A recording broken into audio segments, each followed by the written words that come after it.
Hola, it's Kimo, Sabe, and Tonto, the little sidekick Tonto in the greenhouse.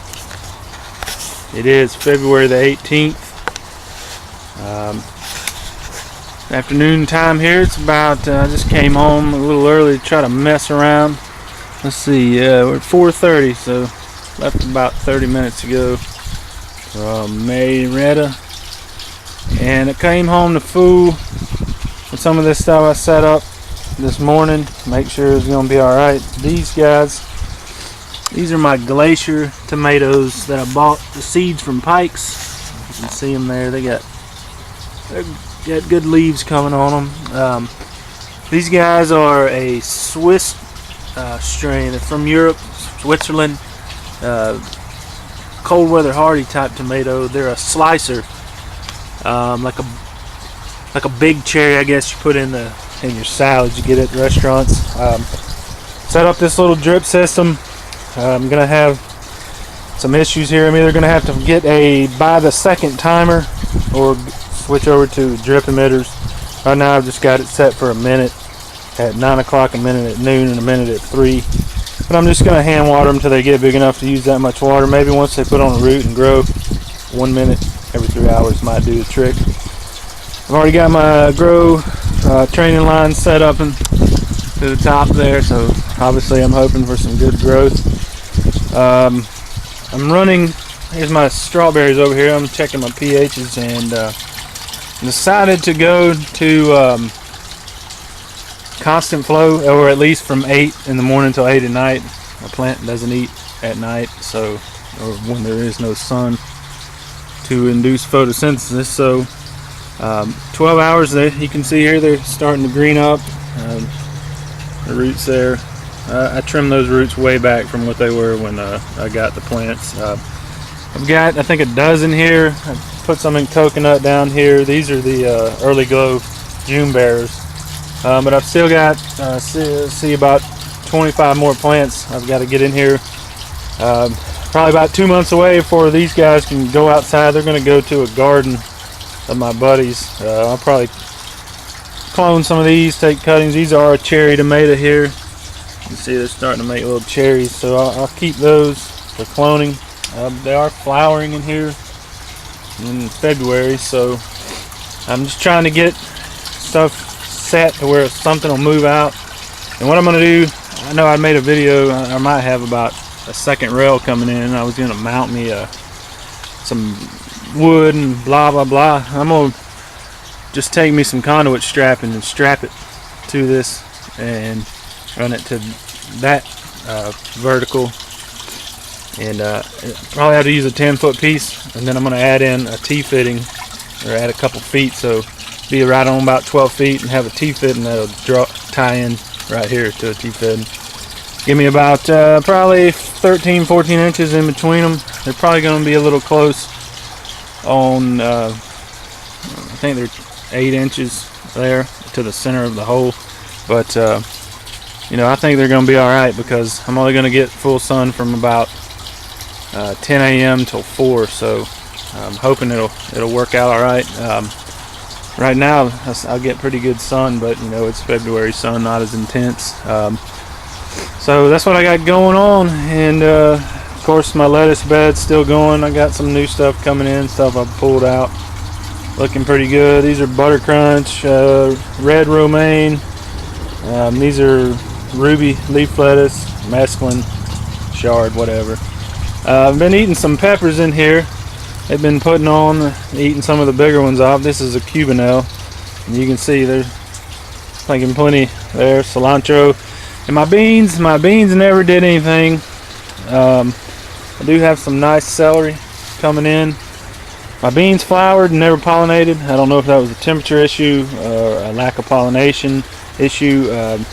With the fans I'd have running in here, and the air coming in the back of the greenhouse there when the windows were open when it's warm enough, there was plenty of, and even I would come by and, you know, try to manually do it. So if these tomatoes pollinated and made, you know, or making flowers, pollinated some small tomatoes, and those peppers did, I don't see why the beans didn't. But anyways, probably pull this celery here shortly, eat it, give it away. Beans will come out. They might come out, I don't know. I might let them try to see once it warms up they'll really flower and have some early beans. But I'd like to use these Dutch buckets to put me a couple strawberry plants in there, and then have some containers here on the table for coconut, strawberries. I got to do something with all those strawberries I ordered.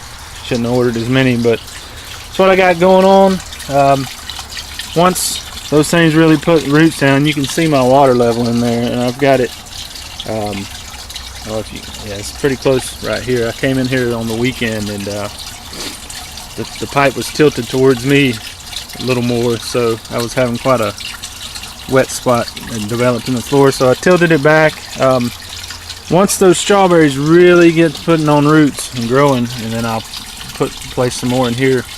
They're going to be down there in the bottom of the rail, so I'll pull the restrictor I've got in here, which is a plastic cup from Zaxby's. So hopefully this is going to work out. These tomatoes will be gone, like I said. Then I'll have all these strawberries lined up on that wall, and another strawberry rail. Peppers and all will go outside, live outdoors, spinach, all that stuff. And I don't know if I'll do any lettuce. This might become an area I could try to grow something else. Onions. I need to get some onions going. I got some bunching onions, shallots. So just trying to get it all going. But that was my latest little experiment here. Drip line. That's Pro Mix BX. I think it's something I had left over. It's got the mycorrhizae in it, and it's gonna get a drip line out of there. I'll get this covered up and get it all mixed. I just had it set up to look at the flow rate. So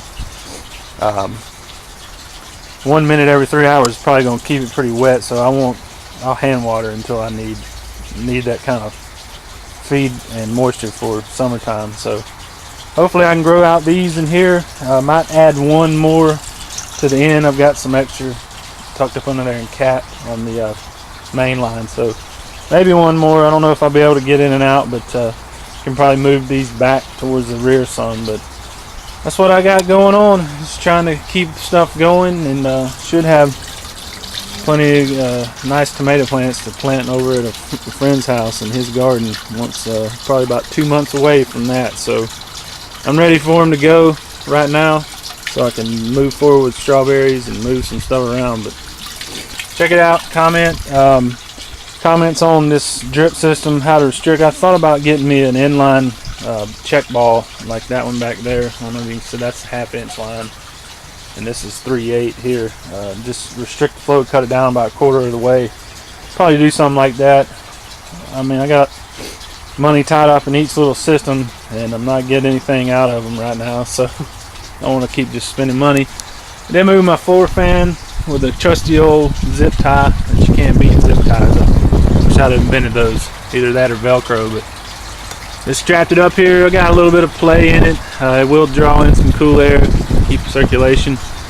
And then, like I said, in the front up here, this summer or this spring, I'm gonna have a box fan mounted on there's a thermostat switch control box you can buy Home Depot for about $20. Box fan that, and then I'm probably getting about to the limits on the electrical rigging I've got done in here. I mean, everything's up off the floor. It's not going to get in water, but I do have quite a few extension cords and multiple plugs, but it is on the wall on the back of the house over there on an outdoor breaker, so I'm not real worried about that. So I should be all right.